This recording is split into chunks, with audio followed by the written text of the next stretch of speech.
नमस्कार.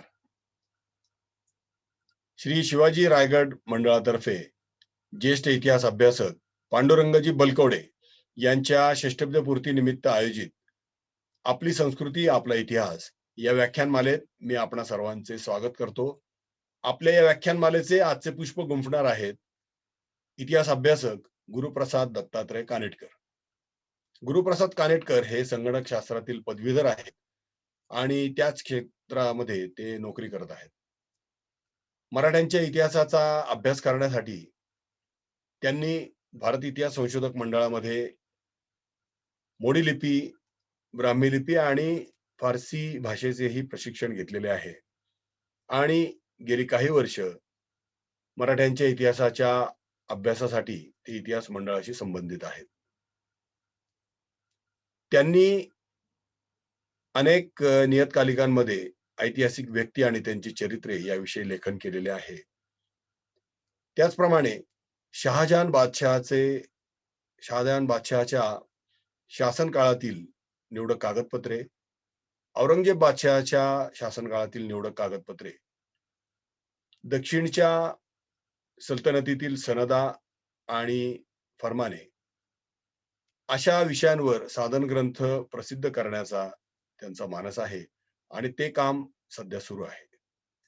श्रीमंत माधवराव पेशवे यांचे चरित्र हा त्यांचा ग्रंथ लवकरच प्रकाशित होत आहे आणि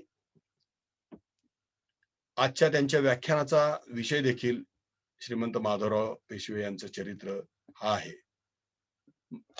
माधवराव पेशवे यांनी कोणत्या परिस्थितीत कार्यभार स्वीकारला आणि सर्व संकटांना तोंड देऊन मराठ्यांची पानिपतच्या रणांगणावर गेलेली प्रतिष्ठा परत मिळवण्यासाठी प्रयत्नांची शर्थ केली. निजामाचा पूर्ण बिमोड केला. हैदर सारख्या शत्रूला दहशत बसवली. इंग्रजांच्या हिंदुस्थानातील राज्य विस्ताराचा वेग कमी केला. शाह आलम बादशहाला दिल्लीच्या तख्तावर मराठ्यांच्या नेतृत्वाखाली पुन्हा बसवले. अशा श्रीमंत माधवराव पेशव्यांच्या चरित्रातील अनेक घटनांच्या विषयी अभ्यासपूर्ण विवेचन करणार आहेत इतिहास अभ्यासक गुरुप्रसाद कानेटकर. मी त्यांचे श्री शिवाजी रायगड मंडळातर्फे स्वागत करतो आणि त्यांना धन्यवादही देतो आणि त्यांनी आजच्या व्याख्यानमालेचे हे पुष्प गुंफावे अशी मी त्यांना विनंती करतो. धन्यवाद. नमस्कार, मी गुरुप्रसाद कानेटकर.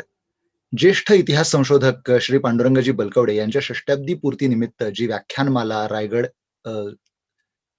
यांच्या षष्टाब्दी पूर्ती निमित्त जी व्याख्यानमाला श्री शिवाजी रायगड समितीने आयोजित केलेली आहे त्याच्यामधलं जे पुढचं पुष्प आहे त्या विषयाबद्दल बोलण्यासाठी आज मला इथं आमंत्रित केलेलं आहे. आज ज्या विषयावरती मी बोलणार आहे त्या विषयाचं नाव आहे श्रीमंत थोरले माधवराव पेशवे. मराठ्यांच्या इतिहासामध्ये जी माणसं अजरामर होऊन गेली, ज्यांच्या कर्तृत्वाने मराठ्यांचा सगळा इतिहास ओळखला गेला, अशी जी माणसं आहेत, छत्रपती शिवाजी महाराज, छत्रपती संभाजीराजे, छत्रपती राजाराम महाराज, छत्रपती शाहू महाराज, छत्रपती ताराराणी साहेब असतील, किंवा त्याच्यानंतर बोलायचं झालं तर भटांच्या कुटुंबातले म्हणजे भट पेशव्यांच्या घराण्यातले बाळाजी विश्वनाथांपासून ते बाळाजी विश्वनाथ, त्यांचे चिरंजीव थोरले बाजीराव, थोरल्या बाजीरावांचे चिरंजीव बाळाजी बाजीराव म्हणजे नानासाहेब, आणि त्यांचे हे चिरंजीव म्हणजे थोरले माधवराव पेशवा. आता थोरल्या माधवराव पेशव्यांबद्दल बोलायचं असेल तर आधी आपल्याला त्याची थोडीशी पार्श्वभूमी पाहायला पाहिजे. आपल्याला सगळ्यांना माहिती आहे की 14 जानेवारी 1761 मराठे आणि अब्दाली यांच्यामध्ये पानिपतचं तिसरं युद्ध झालं आणि या युद्धामध्ये त्या दिवशी जे काही घडलं, जो काही घटनाक्रम घडला, त्याच्यामध्ये मराठ्यांचा पराभव झाला आणि या पराभवामध्ये मराठ्यांचे खूप मोठे मोठे सरदार कामी आले, धारातीर्थी पडले, बलिदान दिलं त्यांनी मातृभूमीच्या रक्षणासाठी. आणि सगळ्यात त्याच्यापेक्षाही महत्वाची गोष्ट त्या युद्धाचे सेनापती, प्रत्यक्ष सेनापती म्हणजे विश्वासराव भाऊ. विश्वासराव भाऊ हे बाजीरावांचे जे बंधू होते, चिमाजी अप्पा यांचे ते चिरंजीव. मोठे सेनापती होते, मराठ्यांचे पेशव्यांचे दिवाण होते. ते या लढाईचे युद्धाचे नेतृत्व करत होते आणि ते याच रणांगणावरती धारातीर्थी पडले. त्याचबरोबर नानासाहेबांचे थोरले चिरंजीव म्हणजे थोरल्या माधवरावांचे मोठे भाऊ श्रीमंत विश्वासराव हेही त्या युद्धामध्ये कामी आले, तेही धारातीर्थी पडले. आता पराभव झाला, एक लाखभर माणसं, जवळजवळ एक अख्खी पिढी त्याच्यामध्ये संपुष्टात आल्यासारखी झाली आणि तो प्रचंड मोठा एक आघात सर्व लोकांच्या मनावरती बसलेला होता. आणि या परिस्थितीमध्ये नानासाहेब पेशवा जे होते, या नानासाहेब पेशव्यांची अशी मानसिक अवस्था झाली की आपला थोरला मुलगा या युद्धामध्ये गेला, त्याच्यानंतर आपला अत्यंत प्रिय असा भाऊ या युद्धामध्ये गेला. एक प्रसंग असा त्या संदर्भातला एक कागदामध्ये उल्लेख असा येतो की भाऊशिवाय राज्य नको. म्हणजे सदाशिवराव भाऊंशिवाय नानासाहेब पेशवे असं म्हणतात की मला राज्यकारभारात सुद्धा काही आता फार रस नाही, आता सदाशिवराव भाऊ नाहीत तर. आणि दुसरी अडचण अशी होती नानासाहेबांच्या बाबतीमधली की आपल्या वडिलांनी हे राज्य मोठं करायला शाहू महाराजांना मदत केली, आपल्या आजोबांनी केली, वडिलांनी केली, आपण आहोत. या सगळ्यामध्ये इतकं जे मोठं फोफावलेलं आपलं सगळं मराठ्यांचं राज्य आहे, ज्याचे आपण प्रधान आहोत, पेशवा आहोत, हे राज्य अस्ताला जाण्याला जर का आपण कारणीभूत ठरलो तर तो मोठा अडचणीचा प्रसंग होईल. कारण संस्कृतमध्ये एक वचन आहे, ते असं आहे की न भीतो मरणादस्मी केवलम दूषितो यशः. म्हणजे कर्तृत्ववान माणसाला सगळ्यात जर का मोठं भय कशाचं असेल तर ते त्याच्या बदनामीचं भय त्याला असतं. त्याच्यापेक्षा वेगळं काही त्याला भय नसतं. कर्तृत्ववान माणसाला, पराक्रमी माणसाला मृत्यूचं भय कधीच नसतं, कारण ते त्यांना माहितच असतं की समजा उद्या रणांगणात गेलो आणि काही प्रसंग ओढवला तर आपला जीवही जाऊ शकतो. पण बदनामी ही त्यातली सगळ्यात मोठी अडचणीची बाब असते किंवा त्याला अपेश मरणाहून वोखटे असंही म्हणतात की मृत्यूपेक्षा अपयशाचं दुःख ते भयंकर त्रासदायक असू शकतं. सगळ्या कर्तृत्ववान माणसांचं हे कॉमन आहे त्यांच्या बाबतीत. अशा प्रसंगात काय होणार, काय करणार आपण, असा तो सगळा प्रश्न त्यांच्या मनामध्ये येत राहिला आणि त्याच्यामुळे त्यांची प्रकृतीही ढासळत गेली आणि शेवटी नानासाहेबांचं निधन झालं. आता अडचणीचा प्रश्न इथून पुढे खरं तर सुरू झाला मराठ्यांच्या राज्यामध्ये किंवा पेशव्यांच्याकडे. तो असा अडचणीचा प्रसंग होता की आतापर्यंत अशी परिस्थिती होती की बाळाजी विश्वनाथ त्यांचं निधन झाल्यानंतर त्यांचे थोरले चिरंजीव थोरले बाजीराव हे पेशवा झाले. त्याच्यानंतर त्यांच्या निधनानंतर त्यांचे थोरले चिरंजीव म्हणजे बाळाजी बाजीराव म्हणजे नानासाहेब हे पेशवा झाले. आता नानासाहेबांचा थोरला मुलगाच नव्हता, तो पानिपतच्या रणांगणावरती त्या लढाईमध्ये मारला गेलेला होता. आता काय करायचं? आता अशा वेळेला काय झालं तर नानासाहेबांचे जे धाकटे बंधू होते राघोबा दादा, यांच्या भोवती लोक जमा व्हायला लागले. याचं साधं कारण असं की आपल्याला इतिहासात माहिती असेल की 1758 सालच्या आसपास राघोबा दादा हे अटकला गेलेले होते. अटकेपार त्यांनी मराठ्यांचा भगवा झेंडा फडकवलेला होता. अत्यंत पराक्रमी युद्धकुशल असे ते होते. आणि आता ह्याच्यामध्ये मग पराक्रमी अनुभवी सगळंच ज्या माणसाकडे आहे असा माणसाच्या हातामध्ये शक्यतो ती धुरा येणार, असं साधारणपणे चित्र निर्माण झालेलं होतं. पण ते तसं घडलं नाही. कारण काय आहे, परिस्थितीवरती काय आपलं नियंत्रण नाही. परमेश्वराच्या मनात, नियतीच्या मनात जे काही आहे शेवटी तेच होणार असतं. त्याच्या अलीकडे पलीकडे आपण कोणी ठरवून माणसं काही करू शकत नसतो. म्हणजे मर्त्य मानवाच्या ताकदीच्या बाहेरची ती गोष्ट आहे. झालं काय की गोपिकाबाई साहेब म्हणजे नानासाहेबांच्या पत्नी या किंवा पेशव्यांचे मुतालिक म्हणजे पुरंदर या सगळ्या लोकांनी बरेच काही खटाटोप करून प्रयत्न करून छत्रपती रामराजा महाराजांकडे शब्द टाकून ती पेशवाईची वस्त्र, शिक्के, कट्यार जे काही होतं तो सगळा अधिकार हा सगळा त्यांनी माधवरावांच्या नावावरती आणवला आणि थोरले माधवराव हे मराठ्यांच्या राज्याचे पेशवा झाले, मुख्य प्रधान झाले. आता गोष्ट काय आहे की याच्या अलीकडचं काही का आपल्याला कळत नाही. याचं कारण असं आहे, साधी गोष्ट आहे की माधवराव पेशवा होतील, राज्याचे प्रधान होतील असं कधी कोणाच्या स्वप्नातही नव्हतं. कारण मोठा मुलगाच पेशवा होणार म्हणजे विश्वासरावच पेशवा होणार या दृष्टीने जे सगळं कारभार होता. पण अपघाताने ही परिस्थिती त्यांच्यावरती आली आणि 20 जुलै 1761 ला त्यांच्याकडे पेशवाईची अधिकृत वस्त्र आली. आता त्याच्यामध्ये काय झालं मग अधिकारांच्या काही वाटण्या झाल्या. राघोबा दादांना त्यांचं संरक्षक म्हणून नेमलं, कारण ते वयाने ज्येष्ठ होते, अधिकारांनी अनुभवानी मोठे होते म्हणून. आता ह्याच्या पुढे काय काय घडत गेलं, ह्याच्या पुढे खूप इंटरेस्टिंग असा घटनाक्रम सगळा घडत गेलाय. आता राघोबा दादांना पेशवा होण्याची इच्छा होती, ती लालसा त्यांच्या मनामध्ये होती. पण काय झालं की त्यांना ती संधी कधी मिळाली नाही, ती ह्या निमित्ताने त्यांना मिळाली. त्यांचे जे कोणी सगळे सल्लागार, त्यांचं मंडळ जे कोणी होतं ते काही फार बरे लोक नव्हते. आता त्यामुळे अडचण काय झाली की ते सातत्याने त्यांच्या मागे लागले की बुवा तुम्ही पेशवा व्हायला हवा आता. ह्या गादीचा खरा मान हा तुमचा आहे. आणि राघोबा दादांना तसं त्यांनी प्रोव्होक करायला सुरुवात केली.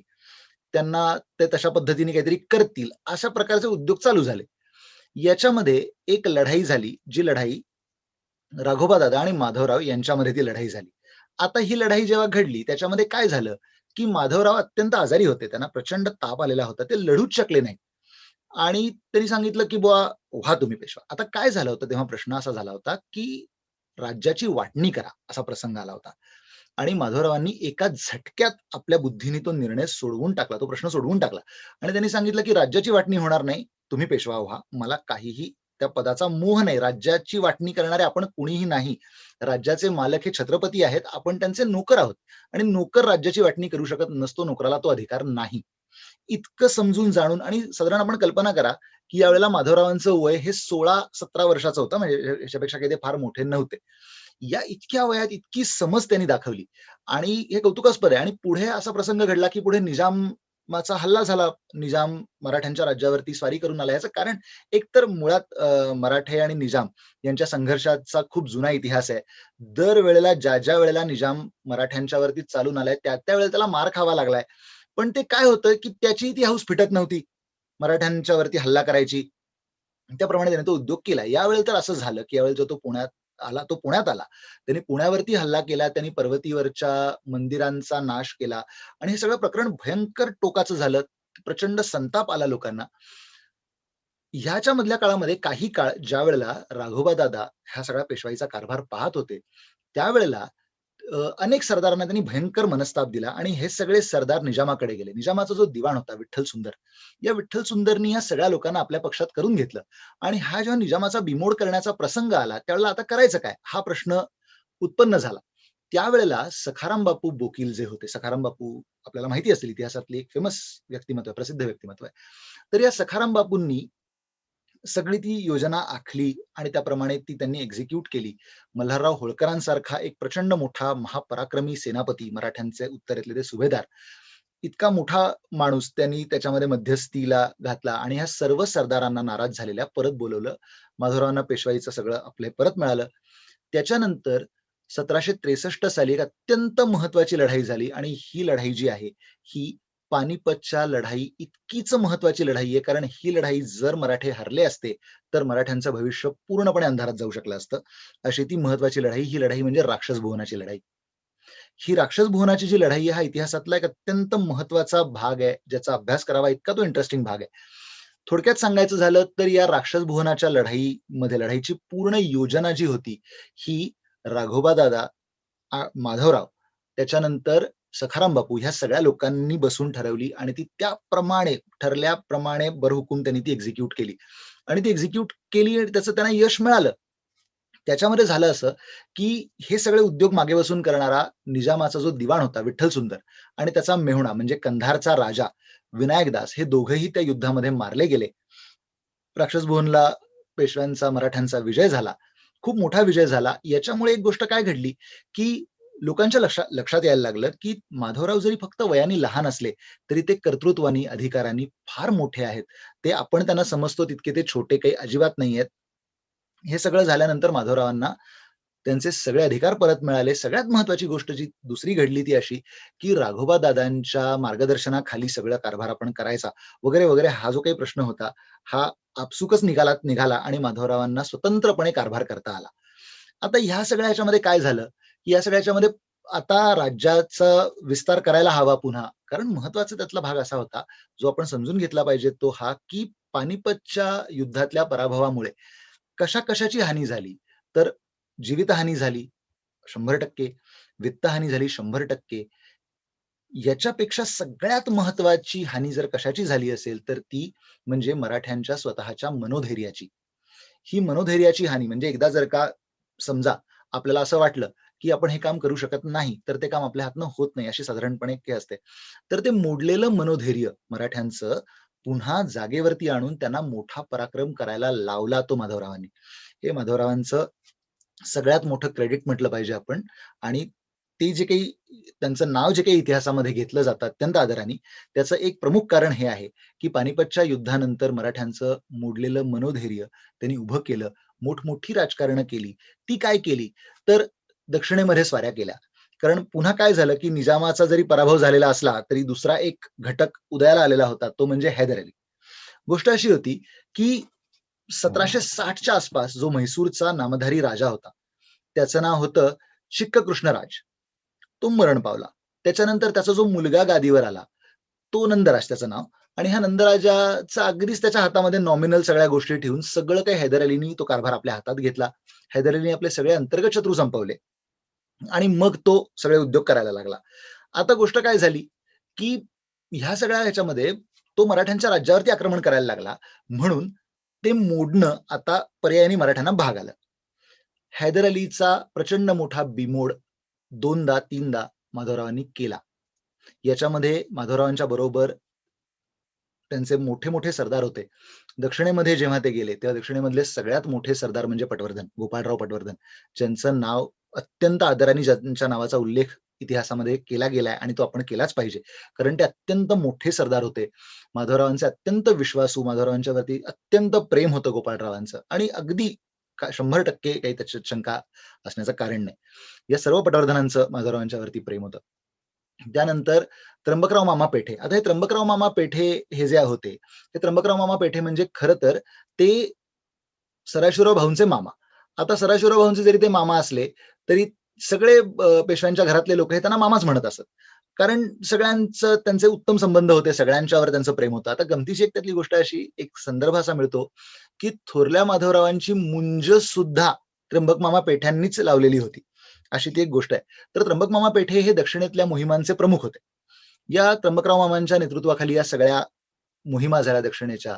हैदर अलीचा बिमोड करणं हे अत्यंत महत्वाचं झालेलं होतं.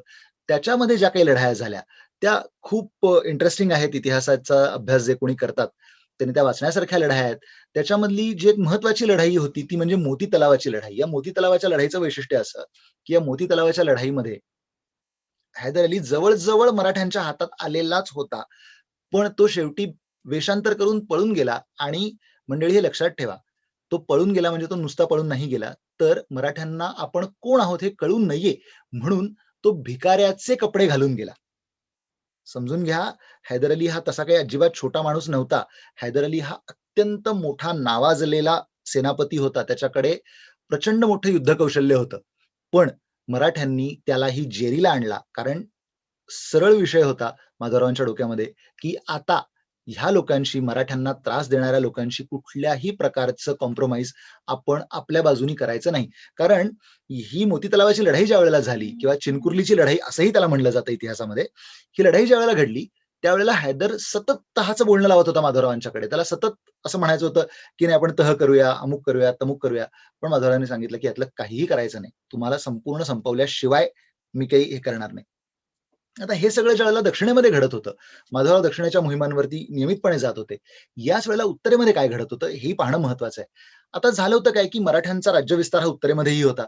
अगदी अटक, पानिपत वगैरे वगैरे हा सगळा भाग हा मराठ्यांच्या अंमलाखाली होता वास्तविक.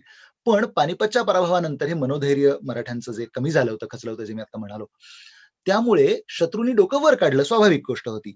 या सगळ्यांना पुन्हा त्यांचं उत्तर देऊन या सगळ्या शत्रूंकडून आपला गेलेला प्रांत परत घेण्याचा सगळा व्यवस्थित योजनाबद्ध कार्यक्रम हा मराठ्यांनी राबवला. ह्याच्यामध्ये कोण लोक होते? याच्यामध्ये हुजुरातीचे सरदार. आता हुजुरात म्हणजे काय, तर जे पेशव्यांच्या कडे जे सरदार असतात ते त्यांना हुजुरात म्हणतात आणि सर्व मोहिमांचं सहसा नेतृत्व तेच करत असतात, अशी पद्धत होती त्या काळामध्ये. आता कोण होते, तर विसाजी पंत बिनीवाले होते.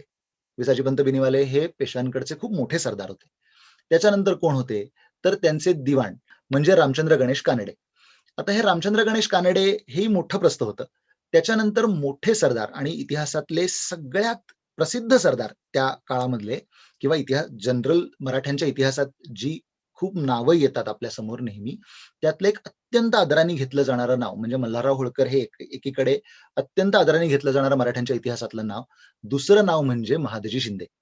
महादजी शिंदे आणि तुकोजी होळकर या या लोकांनी सबंध उत्तर भारतामध्ये मराठ्यांचं गेलेलं सगळं वैभव, सगळं राज्य यांनी परत आणून दिलं. सगळ्यात महत्वाची ही गोष्ट आहे. त्याच वेळेला ह्याच्याच समांतर अनेक घटना घडत होत्या. त्या म्हणजे अशा, की तोपर्यंत इंग्रज म्हणजे ईस्ट इंडिया कंपनी, इंग्रजांची ईस्ट इंडिया कंपनी, बऱ्याच ईस्ट इंडिया कंपन्या होत्या, त्यापैकी जी इंग्रजांची ईस्ट इंडिया कंपनी होती, हिचा भारताच्या राजकारणामध्ये शिरकाव व्हायला लागलेला होता. हे प्रत्यक्ष राजसत्तांशी डील करत होते आणि त्यांचा सरळ उघड हेतू हा तोपर्यंत लोकांना कळलेला होता, की हे राज्य विस्तारासाठीच आलेले लोक आहेत, त्यांचा दुसरा काहीही हेतू नाही. तर त्यांच्याशी माधवरावांनी ज्या पद्धतीने, ज्या प्रकारे त्यांनी त्यांच्याशी निगोसिएशन्स केली आहेत, ही म्हणजे आपण कल्पना करू शकत नाही इतक्या वरच्या दर्जाची ती सगळी निगोसिएशन्स आहेत. ही जरूर ही इतिहासाच्या अभ्यासकांनी तपासण्याची, अभ्यास करण्याची, वाचण्याची गोष्ट आहे. आणि त्यामुळे झालं काय, की माधवरावांच्या या धोरणांमुळे किंवा माधवरावांनी इंग्रजांशी ज्या पद्धतीने निगोसिएशन्स केली, बोलणी केली, अनेक गोष्टी त्याच्यामध्ये घडल्यात. यामुळे इंग्रजांचा सत्ता विस्ताराचा वेग कमी झाला. अन्यथा त्यांचा सत्ता विस्ताराचा वेग प्रचंड होता. तेव्हा ईस्ट इंडिया कंपनीची 3 केंद्र होती. एक सगळ्यात मोठं जे होतं ते कलकत्त्याला होतं, दुसरं जे होतं ते मुंबईला होतं आणि तिसरं जे होतं ते मद्रासला होतं. म्हणजे आज आपण ज्याला चेन्नई असं म्हणतो. त्या काळात त्याला मद्रास म्हणत असत. तर हे 3 मध्ये कलकत्त्याचं केंद्र हे सगळ्यात मोठं. एक तर प्रसंग असा आहे, की दक्षिणेमध्ये मराठ्यांचं सैन्य आहे. ते हैदर अलीला चेपतायत तिकडे. हैदर अलीशी त्यांचं युद्ध चालू आहे आणि मद्रासमधले जे इंग्रज आहेत, हे गोंधळलेल्या अवस्थेत आहेत. आता काय करावं आपण? कारण आता त्यांना माहिती होतं, की जर का एकदा त्यांनी हैदर अलीचा बिमोड केला मराठ्यांनी, तर पुढचा नंबर आपला लागणार आहे, स्वाभाविक आहे. म्हणून त्यांनी कलकत्त्याच्या इंग्रजांकडे, ईस्ट इंडिया कंपनीकडे त्यांनी मदत मागितली. कलकत्त्याच्या ईस्ट इंडिया कंपनीने जे उत्तर दिलंय ते फारच इंटरेस्टिंग असं उत्तर आहे. ते असं त्यांनी सांगितलं, की तुम्हाला आम्ही ज्याला पूर्वी सांगत होतो, की ह्या दोघांपैकी एकाशी युती करा आणि हा प्रश्न संपवून टाका, तेव्हा तुम्ही ते केलं नाही. तुम्ही विनाकारण वाट बघत, वेळ काढूपणा करत, टंगळ-मंगळ करत राहिला. आता तुम्ही तुमच्या कर्माची फळं भोगा. त्याच्यावरती मद्रासच्या ईस्ट इंडिया कंपनीमधल्या अधिकाऱ्यांनी पत्र लिहिलं पुन्हा. त्याच्यामध्ये त्यांनी असं लिहिलं, की तुम्ही असं का करत नाही? तुम्ही उत्तरेमध्ये काही प्रांतांमध्ये जे तुमचं ऐकणारे म्हणजे अवधचा नवाब वगैरे वगैरे ही जी सगळी लोक आहेत, यांना सांगून थोडासा काहीतरी प्रॉब्लेम क्रिएट करा. म्हणजे जेणेकरून मराठ्यांचं लक्ष जे आहे ते आमच्याकडे जे आता कॉन्सन्ट्रेटेड आहे ते थोडंसं त्यांचा फोकस डायव्हर्ट होईल. त्याच्यावरती त्यांनी सांगितलं, की असं काही होणार नाही. याचं कारण तुम्हाला सांगतो, की मराठी आता पुन्हा त्यांच्या मूळ रूपामध्ये आलेले आहेत.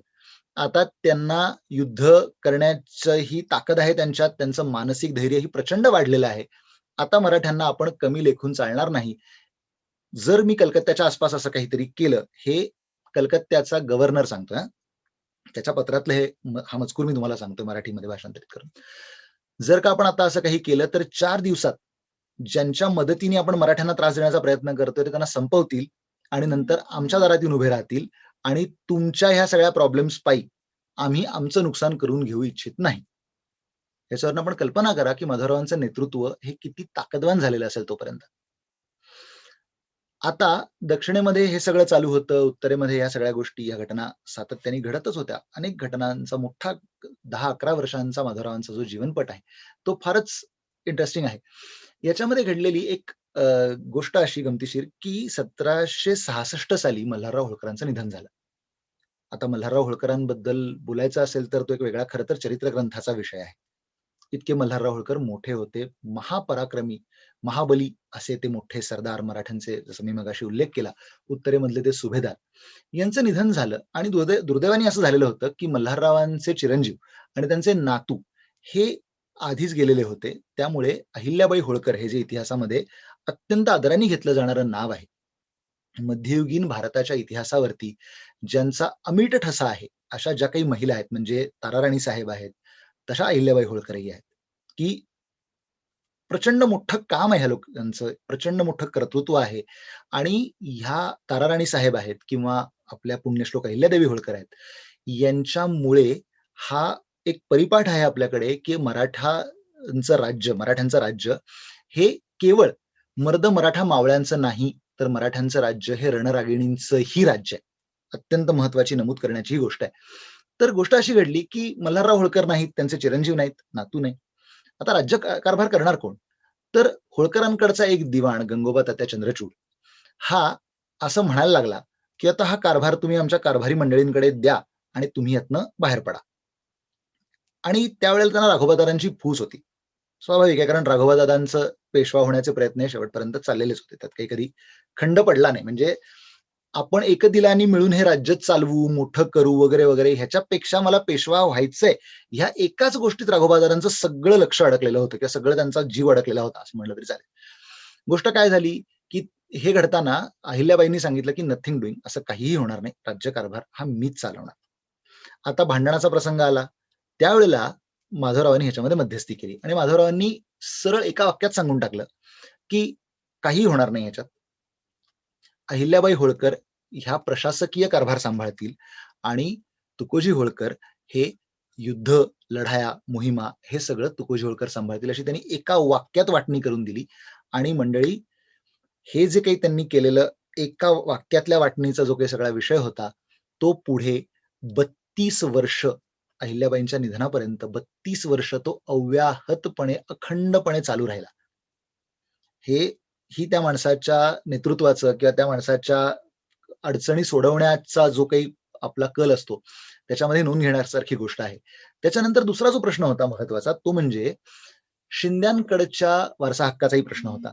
आता शिंद्यांकडच्या वारसा हक्काचा जो प्रश्न होता, त्याच्यामध्ये असं होतं, की राणोजी शिंदे, जयाप्पा शिंदे आणि ही सगळी जी काही अत्यंत पराक्रमी लोक होऊन गेली शिंद्यांच्या घरामधली, या शिंद्यांच्या घरातली सर्वच्या सर्व जवळजवळ माणसं ही पानिपतच्या आधी आणि पानिपत मध्ये ही सगळी माणसं धारातीर्थी पडलेली होती. यांचं सगळ्यांचं बलिदान दिलेलं होतं या सगळ्यांनी, या आपल्या मातृभूमीच्या रक्षणासाठी. ही अत्यंत कर्तृत्ववान शिंद्यांच्या घरातली सगळीच्या सगळी माणसं जवळजवळ संपलेली होती. एकटे महादजी शिंदेच फक्त हयात होते. आता त्यांचे काही इतरही लोक होते, की जे शिंद्यांचे वारसदार उत्तराधिकारी बनू पाहत होते. आता ह्याच्यातही पुन्हा तोच प्रश्न आला, की राघोबादादांच्या मते अमुक माणसाला उत्तराधिकारी करावं. माधवरावांनी सांगितलं, की काहीही होणार नाही. कर्तृत्ववान माणूस कोण आहे? या सगळ्या शिंद्यांच्या लोकांमध्ये आता हयात असलेल्या पुरुषांपैकी कर्तृत्ववान पुरुष कोण? तर अनडाऊटेडली एकही पैशाची शंका न घेता महादजी शिंदे हेच अत्यंत पराक्रमी पुरुष आहेत त्यांच्या घरातले. त्यामुळे शिंद्यांचे वंशज, वारस, उत्तराधिकारी जे काही आहे ते महादजी शिंदेच असतील, पूर्णविराम. पुढे बोलायचं कारण नाही. हाही समजून घेण्यासारखा प्रश्न आहे, की हाही प्रश्न त्यांनी फार उत्तम पद्धतीने हाताळला होता. खरं तर मी हे सगळं बोलतोय हे होताना मी हे जे सगळं काही बोलतोय हे होताना थोरल्या माधवरावांचं वय हे 20लं होतं. आपण कल्पना करा, आपण जेव्हा 20, 21, 22 वर्ष ह्या वयोगटातले असतो, तेव्हा सहसा आपण काय करत असतो?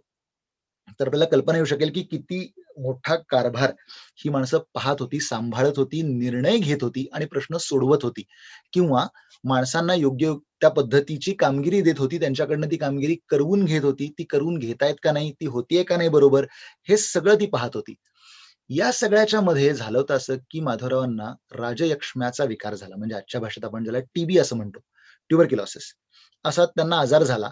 आणि त्या आजारांनी ते मूलतः त्याच्या प्रकृतीने काही फार बलदंड होते. आजच्या भाषेत बोलायचं झालं तर जिम केलेली बॉडी फिजिक होतं, प्रचंड ताकदवान होते, असं काही नव्हतं त्यांचं. आणि आजारांनी शरीर खंगत गेलं. आजच्या सारखे वैद्यकीय सुविधा, मेडिकल सायन्स, विज्ञानच मुळात तेव्हा इतकं प्रगत नव्हतं जितकं ते आज आहे. त्यामुळे उपचारांवर मर्यादा होत्या.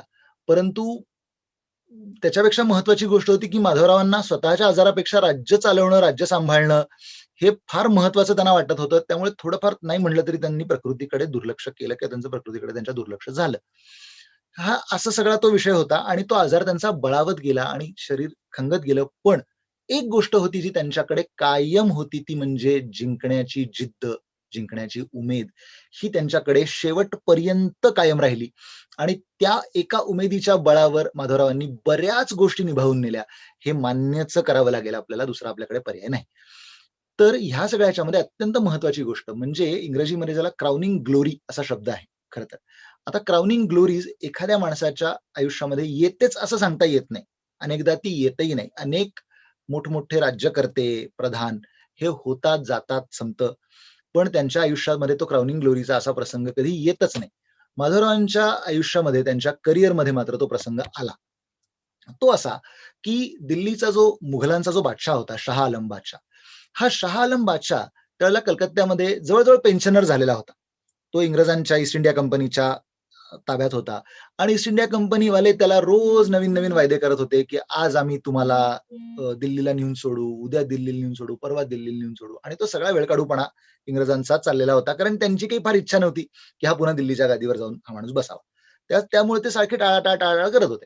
शेवटी तो, त्याची आई हे सगळे वैतागले आणि हे वैतागले आणि ते म्हणले की आता हे तर काही करत नाहीयेत. सगळ्यात मोठी शक्ती कोण आहे भारतातली ह्या मिनिटाला? तर ते म्हणजे मराठे. मग आपण मराठ्यांनाच सांगूया. मग मराठ्यांनी काही अटी शर्ती घातल्या, त्यांचे काही करारमदार झाले आणि ज्या शाह आलम बादशहाला इंग्रजांनी कलकत्त्याला आपल्या ईस्ट इंडिया कंपनीच्या ह्याच्यात नेऊन ठेवलेला होता, त्याला पेन्शनर केलेला होता, त्याला त्यांनी पुन्हा त्या गादीवरती नेऊन बसवला. ही त्यांच्या करिअर मधली क्राउनिंग ग्लोरी आहे असं म्हणावं लागेल. आता ह्याच्यामध्ये प्रत्यक्ष माधवराव होते का त्या मोहिमेमध्ये? तर नव्हते.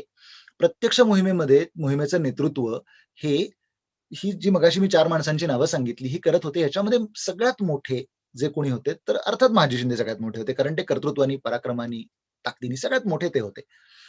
त्यामुळे त्यांच्या नेतृत्वाखाली हे सगळं घडलं, हे जरी मान्यच आहे, म्हणजे त्यात काही इतिहासात काही अमान्य करण्याचा प्रश्न नाहीये. पण महत्वाची गोष्ट म्हणजे या सगळ्या मागे ही कल्पना जी होती, की हा ठरलेला जो काही आपला प्लॅन आहे, तो आपण कसा एक्झिक्यूट करायचा, ही सगळी कल्पना ही 100% माधवरावांची होती. फक्त फील्डवरचे जे डिसिजन्स असतात, अशी एक सैन्यामध्ये, मिलिटरी सायन्समध्ये अशी एक पद्धत आहे, की फील्डवरचे जे निर्णय असतात, युद्धभूमीतले जे प्रत्यक्ष निर्णय असतात, ते जे युद्धामध्ये प्रत्यक्ष लढणारे सेनापती असतात, ते त्या वेळेप्रमाणे, त्या प्रसंगाप्रमाणे, परिस्थितीप्रमाणे ते घेत असतात. अशी एक सर्वमान्य, जगन्मान्य अशी एक रीत आहे. त्यामुळे ते जे महत्वाचे तिथले निर्णय होते, हे महाजी शिंदेसारखे जे मोठे लोक होते, पराक्रमी, हे अनुभवी लोक होते सगळे, यांनाही सैन्याचा, रणांगणाचा, युद्ध करण्याचा सगळ्याचा प्रचंड मोठा अनुभव होता. त्यामुळे हे निर्णय ते घेतच होते, प्रश्नच नव्हता त्याच्यामध्ये काही. कारण त्याला जे यश आलं ते ह्या म्हणजे माधवरावांच्या कल्पना डोक्यातल्या, त्याचा त्यांनी घालून दिलेला जो काही त्यांना मार्ग होता त्यांना सांगितलेला, हा सगळा आणि अधिक या सगळ्या लोकांनी त्याचं केलेलं उत्कृष्ट एक्झिक्युशन, या सगळ्याचा परिपाक म्हणून हे सगळं होऊ शकलं आणि पुन्हा मराठ्यांचा जो भगवा झेंडा होता, हा डौलानी उत्तरेमध्ये फडकायला लागला. ही अत्यंत मराठ्यांच्या इतिहासातली अभिमानास्पद अशी गोष्ट आहे. हे मराठ्यांच्या इतिहासातलं अत्यंत अभिमानास्पद असं पर्व आहे. आता हे होत असताना दुसरीकडे माधवरावांची प्रकृती ही दिवसेंदिवस कमी होतच होती, क्षीण होतच होती. त्यांची तब्येत ढासळत शेवटी गेली. शेवटच्या काळामध्ये माधवरावांनी आपली अशी एक इच्छा बोलून दाखवली, की आता मला थेऊरचं जे चिंतामणीचं गजाननाचं जे मंदिर आहे, त्याच्यावरती, त्या गजाननावरती पेशवे कुटुंबाची पूर्वापार वंशपरंपरागत अत्यंत श्रद्धा होती. तर त्यांनी अशी इच्छा आपली व्यक्त केली होती, की मला जर का मृत्यू आला, तर तो श्री गजाननाच्या सानिध्यात यावा. आणि म्हणून गजाननाच्या सानिध्यामध्ये त्यांना नेऊन ठेवण्यात आलं थेऊरला. आणि थेऊरला त्यांचं दिनांक 28 नोव्हेंबर 1772 ला निधन झालं. खरं तर सगळ्या वाईट आणि सगळ्यात चांगल्या गोष्टी एकाच आयुष्यात 10-11 वर्षाच्या आपल्या राजकीय कारकिर्दीत बघून त्यांचं निधन झालं.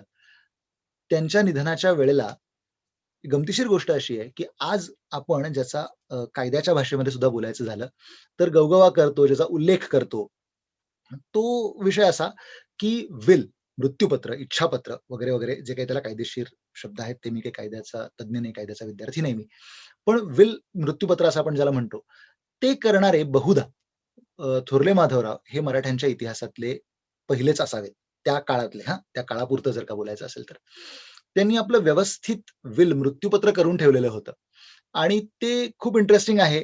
त्याचा ड्राफ्ट अर्थातच उपलब्ध आहेच, तो पाहावा. आणि तसं ते मृत्यूपत्र करून त्यांचं निधन झालं. मृत्यूसमयी खरं तर त्यांनी असं सांगितलं होतं, की त्यांच्या ज्या धर्मपत्नी होत्या रमाबाई साहेब, या रमाबाई साहेबांबद्दलही थोडंसं जाता-जाता बोललं पाहिजे, की या रमाबाई साहेब अत्यंत धर्मपरायण, सात्विक, सोज्वळ अशा वृत्तीच्या होत्या. प्रत्यक्ष राजकारणात त्यांचा काही असा अर्थाने संबंध नव्हता. कारण त्या प्रत्यक्ष राजकारणात कधी पडल्या नाहीत, त्यांचा तो विषय नव्हता. म्हणून कदाचित त्यांनी असं ठरवलं असेल, की बाबा मला ह्यातलं काही कळत नाही, तर मी ह्याच्यामध्ये काही पडणार नाही. पण थोरल्या माधवरावांच्या प्रकृतीला आराम पडावा त्यांच्या शेवटच्या काळामध्ये, त्यासाठी त्यांनी वेळणेश्वर, हरिहरेश्वर या सगळ्या ठिकाणची यात्रा केली होती. गणपतीपुळ्याची त्यांनी यात्रा केली होती. गणपतीपुळ्याला त्यांनी श्रीमंत थोरल्या माधवरावांच्या नावाने एक धर्मशाळा बांधण्यासाठी काही देणगी दिलेली होती आणि श्री गजाननाच्या चरणी प्रार्थना केली होती, की आपल्या पतीला दीर्घायुष्य लाभू दे.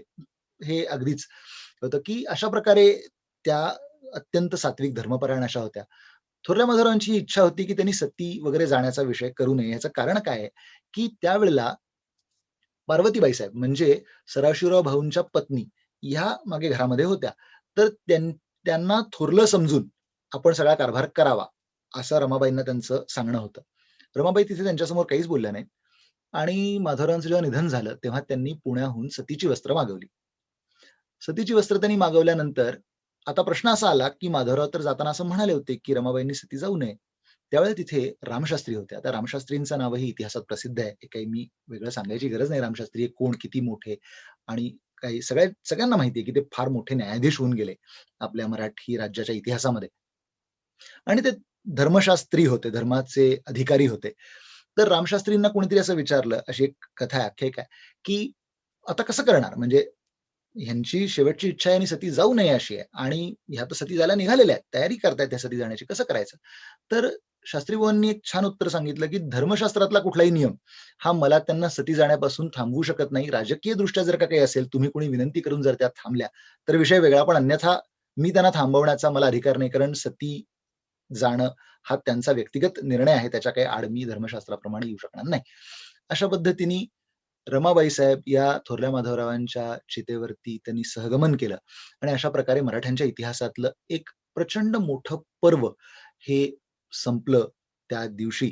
आणि त्याच्यानंतर मात्र मराठ्यांच्या इतिहासाने, मराठ्यांच्या राजकारणाने कधीच कात टाकली नाही. मराठ्यांचं राज्य हे किंवा मराठे हे कधी असे मनापासून उभेच राहू शकले नाहीत. अशी दुर्दैवानी अवस्था झाली. त्यातले अगदी शेवटचे म्हणजे जाता जाता हा उल्लेख करतो, तो म्हणजे नाना फडणीस आणि त्याच्यानंतर महादजी शिंदे. हे जे 2 मोठे कर्तबगार पुरुष होते, यांच्या निधनानंतर तर मराठ्यांचं राज्य हे त्याच्यानंतर संपुष्टातच आलं. हा अत्यंत दुर्दैवी असा मराठ्यांच्या इतिहासातला भाग आहे. पण थोरल्या माधवरावांच्या काळाचा जर का अगदी संक्षेपात जर का उल्लेख करायचा असेल किंवा सांगायचं असेल, अगदी समअप करायचं असेल, तर ते असं साधारणपणे करता येईल, की अत्यंत बिकट आणि अत्यंत विचित्र अशा परिस्थितीमध्ये त्यांनी कार्यभार स्वीकारला. अपेक्षा नसतानाही, की ते कधीही पंतप्रधान होतील, मराठ्यांच्या राज्याचे पेशवा होतील, अशी कुठलीही अपेक्षा नाही, कुठलाही विषयच नव्हता. अशा परिस्थितीमध्ये प्राप्त परिस्थितीला अनुसरून हा निर्णय त्यांना घ्यावा लागला. तो त्यांनी घेतला, पदभार स्वीकारला, उत्तम पद्धतीने आपला कारभार केला. ज्या निजामाला मराठ्यांबरोबर प्रत्येक लढाईमध्ये तो मार खाऊन सुद्धा तो परत-परत येत होता. पण राक्षसभुवनच्या लढाईमध्ये एकदा तो जेव्हा मार खाऊन गेला, त्यानंतर 1795 ला खर्ड्याच्या लढाईपर्यंत त्यांनी पुन्हा मान सुद्धा वर काढून मराठ्यांकडे बघितलं नाही. मगाशी मी सांगितल्याप्रमाणे त्यांनी हैदरचा बिमोड केला. हैदर माधवरावांना प्रचंड घाबरत असे. म्हणजे माधवरावांची जी बॅटलफील्ड स्किल्स होती, म्हणजे सेनापती म्हणून त्यांची जी कौशल्य होती, ही लहान वयात सुद्धा म्हणजे माधवराव लहान असून सुद्धा हैदर अलींनी मान्य केलं होतं, की नाही बाबा हे काहीतरी वेगळंच पाणी आहे. हे अत्यंत इतका पराक्रमी पुरुष मी काही माझ्या काही पाहण्यात नाही. त्यानंतर इंग्रजांचा जसं मी मगाशी सांगितलं, भारतामध्ये त्यांचा जो काही ज्या वेगाने त्यांचा जो प्रसार होत होता, त्या प्रसाराला त्यांनी आळा घातला. हे सगळ्यात महत्वाचं आणि हे सगळं करून दिल्लीच्या शाह आलम बादशहाला त्यांनी पुन्हा दिल्लीच्या गादीवरती बसवलं. इतक्या सगळ्या गोष्टी ह्या माणसानी आपल्या 11 वर्षांच्या कारकिर्दीमध्ये केल्या.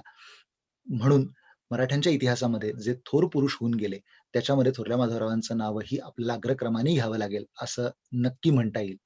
आणि श्री शिवाजी रायगड स्मारक समितीने हा उपक्रम अत्यंत स्तुत्य असा उपक्रम आदरणीय पांडुरंगजी बलकवडे, ज्येष्ठ इतिहास संशोधक, भारत इतिहास संशोधक मंडळाचे ते चिटणीस आहेत आणि आमचे मार्गदर्शक, आमचे गुरु यांच्या 61 निमित्त, षष्टाब्दी पूर्ती निमित्त हा जो काही कार्यक्रम त्यांनी योजलेला आहे, याच्यासाठी माझ्याकडून त्यांना अत्यंत मनापासून शुभेच्छा. धन्यवाद.